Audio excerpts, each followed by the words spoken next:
మెదక్ జిల్లా కొల్చారం మండల కేంద్రంలోని ఎల్లమ్మ దేవాలయంలో జరిగిన చోరీ కేసును పోలీసులు ఛేదించారు. ఈ కేసులో 2 నిందితులను అరెస్టు చేశారు.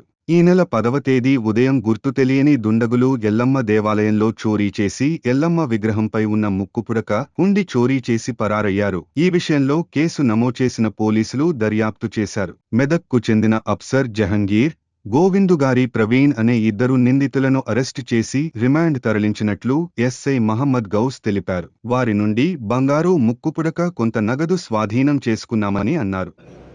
కొల్చారం మండలంలో ప్రాపర్ కొల్చారంలో 10వ తారీఖు నాడు శుక్రవారం నాడు అందాజా 9 గంటల అందాజకు దొంగతనం జరిగింది. అటు విషయంలో మేము విచారణ జరిపినాం, కేసు రిజిస్టర్ చేసినాం.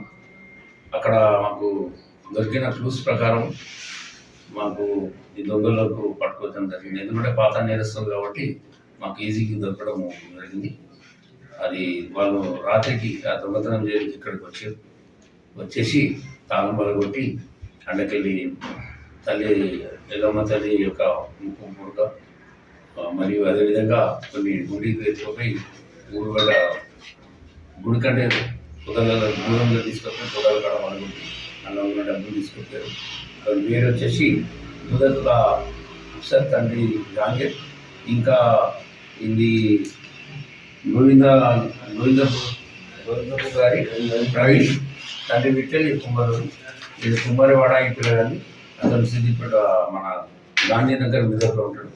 వాళ్ళకు అరెస్ట్ చేయడం జరిగింది. ఈరోజు వాళ్ళ దగ్గర గుడిలో దొంగలు ఇచ్చిన వస్తువులు వాళ్ళ దగ్గర స్వాధీనం తీసుకోవడం జరిగింది. ఇప్పుడు వాళ్ళ కోర్టుకు డిమాండ్ చేసి పంపిస్తున్నాం. గతంలో కూడా చాలా కేసుల్లో ఇన్వాల్వ్మెంట్ వీళ్ళ మీద నిఘా పెట్టడానికి సస్పెక్ట్ షీట్స్లో ఓపెన్ చేస్తాం. మరి అందరూ కూడా మన ప్రజలకు తెలియజేస్తున్నారంటే ఎక్కడెక్కడైతే గుడి ఉన్నాయో పవిత్ర స్థలంలో కానీ కెమెరాలు, సీసీ కెమెరాలు ప్రాపర్గా పెట్టుకోవాల్సిందిగా నేను ఈ సందర్భంలో తెలియజేస్తున్నాను. Thank you very much.